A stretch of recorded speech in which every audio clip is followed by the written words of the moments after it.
Welcome back, folks. Welcome back to the Booze by Rob production facility located in, you know it, historic Nashville, Tennessee. Now, a couple things have been going on that you need to be aware of because there could be some, audience participation coming up soon. The Booze by Rob production facility may be undergoing a name change. If you have a great name instead of the Booze by Rob production facility, let me know. Put a comment below. Love to hear from you. If you have the winning golden ticket, you might receive a cocktail in your name or other grand prizes to be named by later people. So that's coming up. So the cocktail we have tonight is called the Bensonhurst. Production staff and I were recently in New York City, which was fantastic. We went to a great bar, had a wonderful time. More to come on that later. But you start thinking about all the cocktail scene in New York, and you start thinking about, well, there's a drink called the Manhattan. And from the Manhattan, they made a drink called the Brooklyn. And then there's a subsection of Brooklyn called Bensonhurst, and that's the name of the cocktail for tonight. So I get an email, I think it's called Thirst Day. Today is Thursday. Who knows when this thing's going to air, but it's from liqueur.com. It's a great email, and they've got some emails of cocktail recipes and other great articles in there. It's good stuff. But this one is where I found this. We tried it earlier this evening, so yes, we've had cocktails, and that's why if there's any shaking in the camera, it's not me, okay? Oh, I got to look. That's a win. That's a win. But we got a Bensonhurst.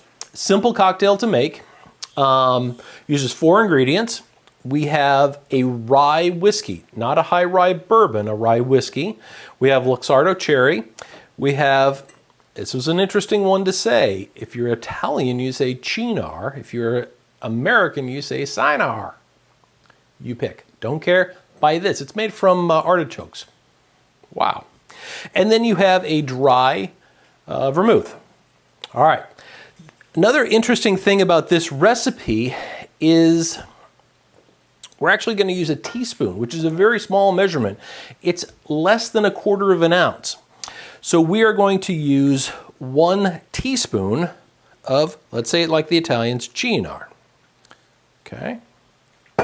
We're going to use 2 teaspoons of Luxardo Maraschino cherry, 1 and 2. All right. It's actually a little hard to pour that small of a measure.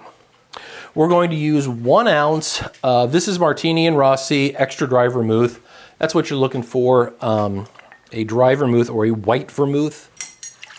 Dolan is another brand, makes great stuff. We're going to flip it over, and I picked Bulleit rye. We went to the Bulleit distillery, what's it been, 3, 4, 5 months ago, something like that?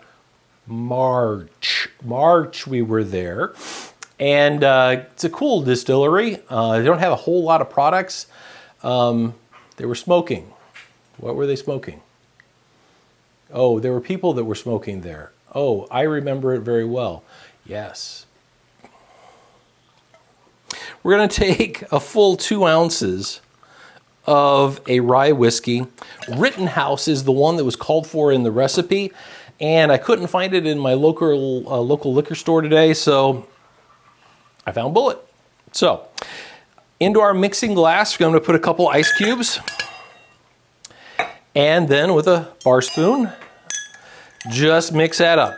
As the production staff is keeping the dogs quiet, as our live studio audience tonight,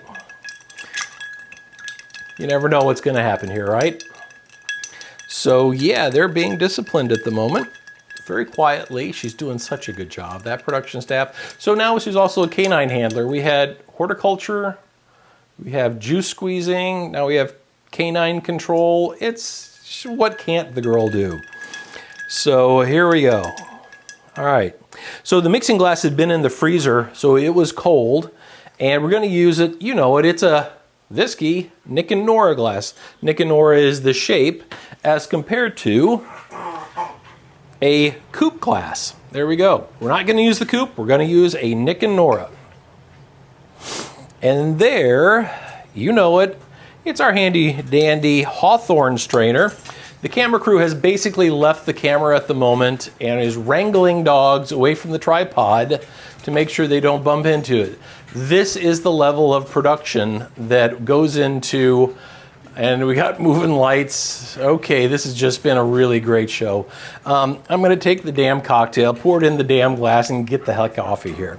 So here we go. We're pouring into our Whiskey Nic Nora. Looks great. Fills up the glass really well. This is one where we don't use a garnish. I really wish you could see what's going on tonight, folks. All hell is breaking loose. But here we go. Cheers, folks, to the Bensonhurst and the dog tribe in our house right now. Yeah. If you have the ingredients, give it a try. This is a tasty one. We tried it earlier. We both really liked it. And production staff is not really a big one on the rye whiskeys or even rye bourbons. It can be a little peppery, but this one is good. I recommend it. I do not recommend having 17 dogs living with you, though. Cheers, folks. Stay safe. Enjoy. Let's get out of here.